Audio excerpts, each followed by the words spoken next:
Assalamualaikum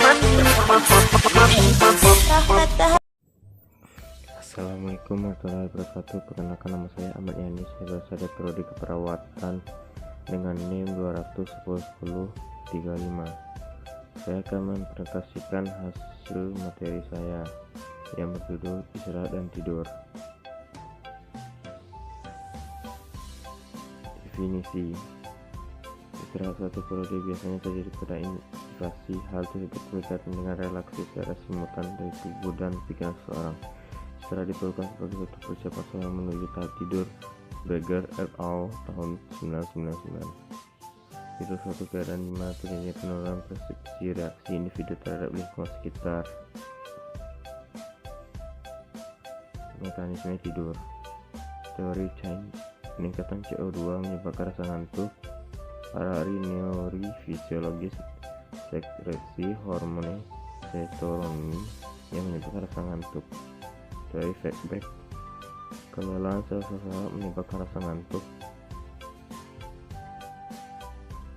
Tahap tidur. Tidur REM, rapid eye move, suatu periode tidur yang mengalami gerakan mata, kedudukan pada kelopak mata, eyelids twist. Tidur NREM, non rapid eye move, suatu periode di mana selama tidur tidak terlihat adanya gerakan bola mata dan kedudukan kelopak mata. Kebutuhan tidur berdasarkan usia. Pola tidur seseorang akan berbeda satu dengan lainnya sepanjang siklus hidup satu dengan usia dan tingkatan pada tumbuhan.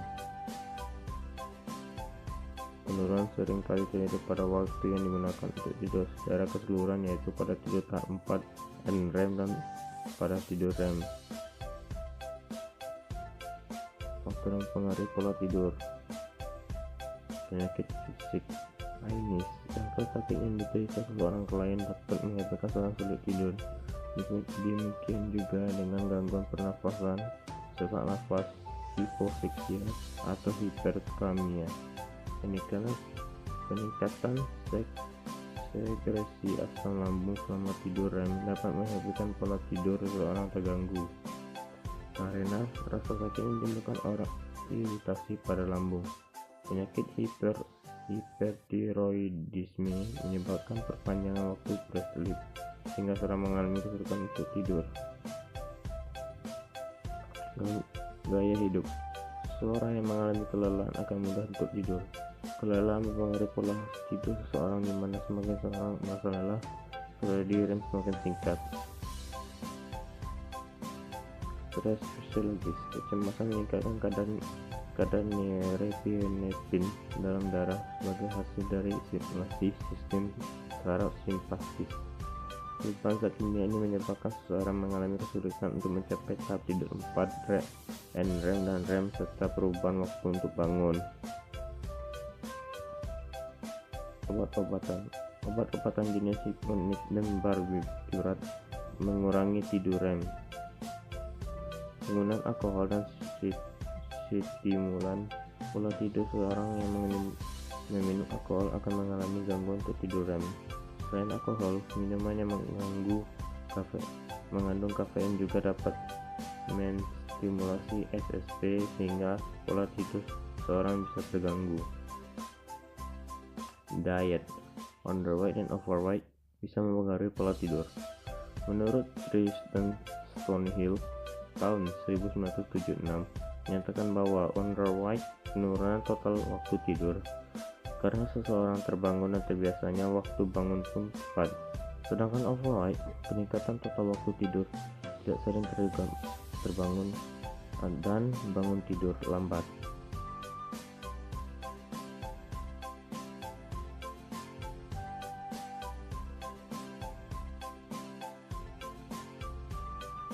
Kegunaan tidur. Deadman Environment, beradaptasi terhadap rangsangan yang dapat menimbulkan kecemasan, memperbaiki ingatan, mempermudah mempelajari sesuatu, serta dalam mengatasi masalah-masalah sulit. Relaksi.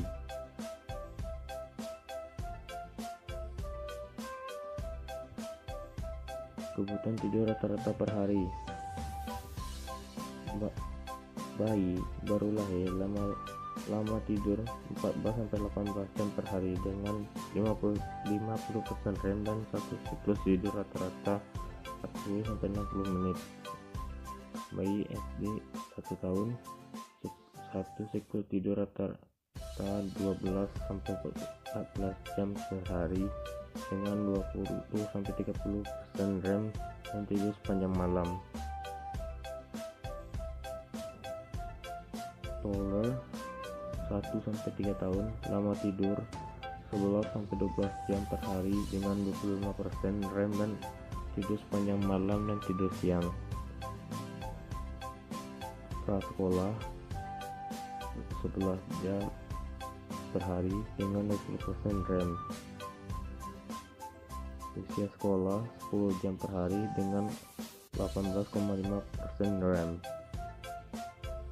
Usia sekolah 10 tahun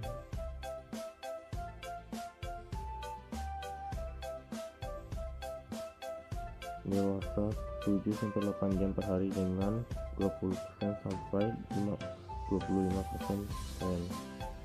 Dewasa menengah 7 jam per hari dengan 20% REM dan sering sulit tidur.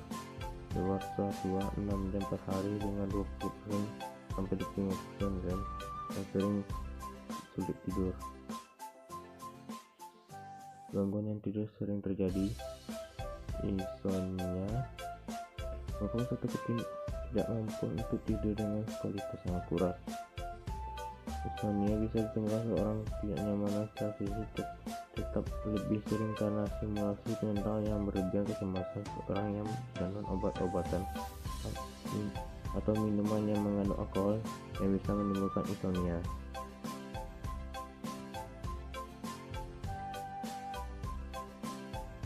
Seorang yang menderita insomnia akan merasa tidak segar pada bangun. Terdapat 3 jenis insomnia. Kesulitan untuk tidur, intel insomnia.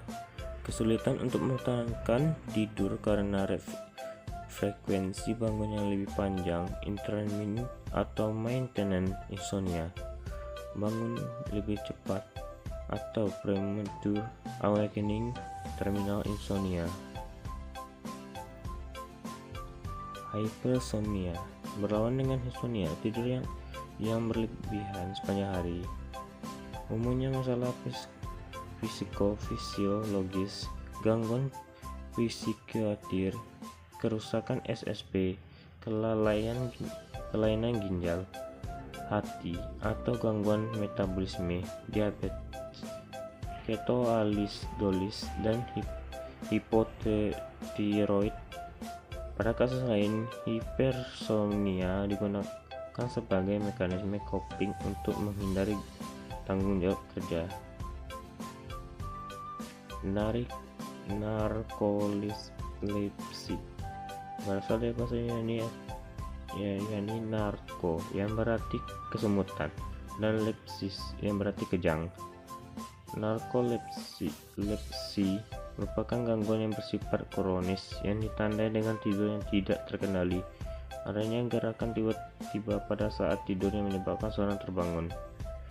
Penyebabnya terjadinya tidak diketahui, walaupun hal tersebut diyakini sebagai kelainan genetik pada SSP, di mana periode tidur REM tidak bisa dikendalikan.